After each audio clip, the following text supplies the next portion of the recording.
On August the 21st, the names took up 5 full columns.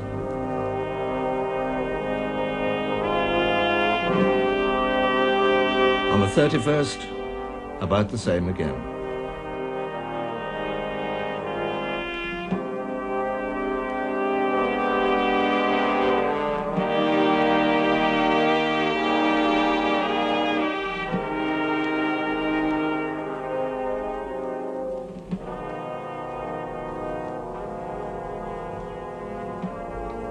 Thoughtful men grew uneasy.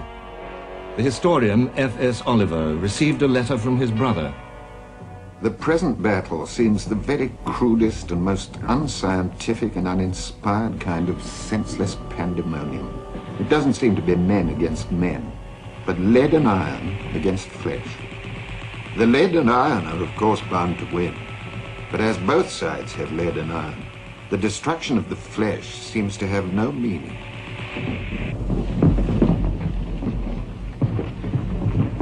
The same doubts penetrated through to government circles.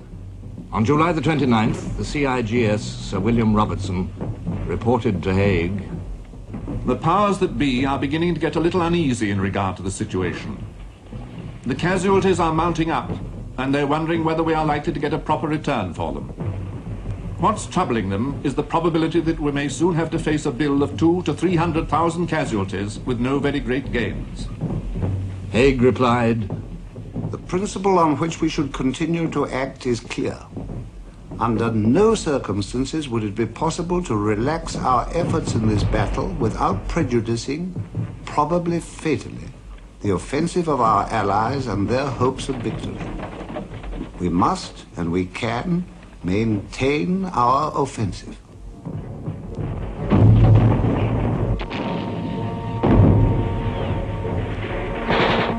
August was the ding-dong month. In Galicia, in Italy, at Verdun, everyone was fighting. Everyone must continue to fight. Steadily, day by day, the Somme was transforming itself into what the Germans called the material battle. The battle of lead and iron against flesh, in which the destruction of the flesh seemed to lose all meaning. An officer wrote, "A man seemed to lose his identity as an individual. Divisions were swallowed up in corps and armies, and from this point of the war one seemed no longer to regard death as individual. Reinforcements would arrive, one never knew their names, they disappeared so quickly through the dressing stations or to swell the number of the little wooden crosses. The individual man was gone." This was a battle which the Germans were conscious of not winning. Their industry had done marvels throughout the war. Their armies were admirably equipped and continued to be so. But there was a limit. Now, as British production backed by American industrial power began to approach a zenith, and every front clamored for arms and men, the Germans suffered a sense of helplessness. The loss of ground was of no strategic importance, but the course of the fighting must not be measured by this.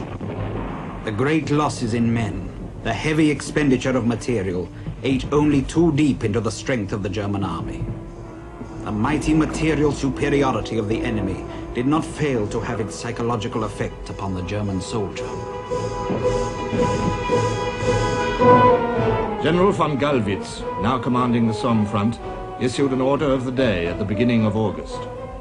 "The decisive battle of the war is now being fought on the fields of the Somme. It must be impressed on every officer and man up to the front line that the fate of our country is at stake in this battle.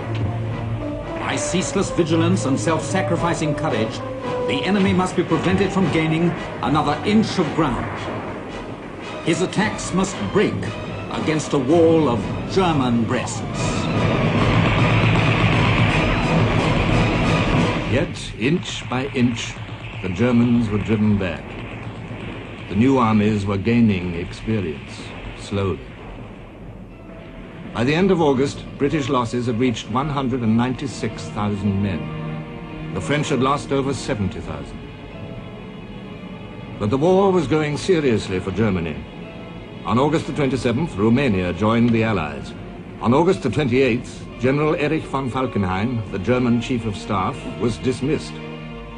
His 1916 strategy had failed.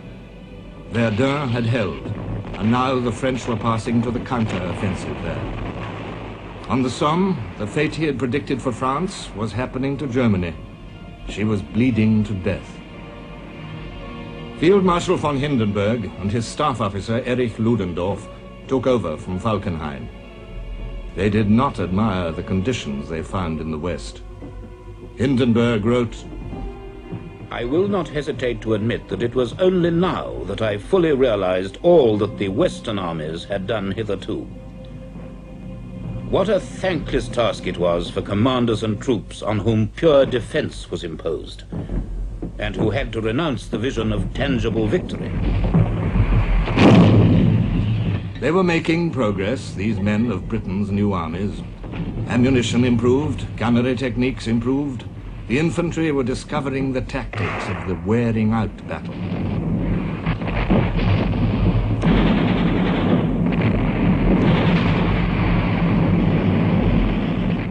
Brusilov's wonderful offensive was reaching its last spasms of energy.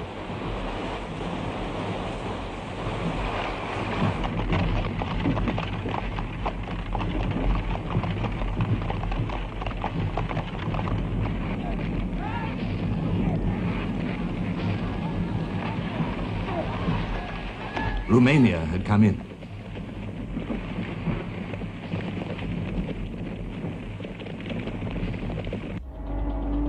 The Italians were preparing their main effort of the year.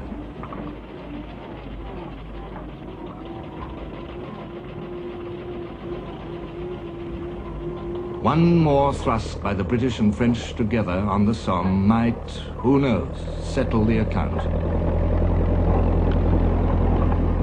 On August the 28th, Joffre told Haig, A great battle of the whole coalition is going to begin in the first weeks of September. On August the 31st, British GHQ issued an order stating, The CNC has decided that the attack projected for the middle of September is to be planned as a decisive operation, and all preparations made accordingly. A decisive operation to knock Germany out of the war. Every one of the Allies was on the march. There could be no holding back of anything. And now the material battle was about to bring something special into the British armory. Already the British armies on the Somme were using more than 500 more guns than they had in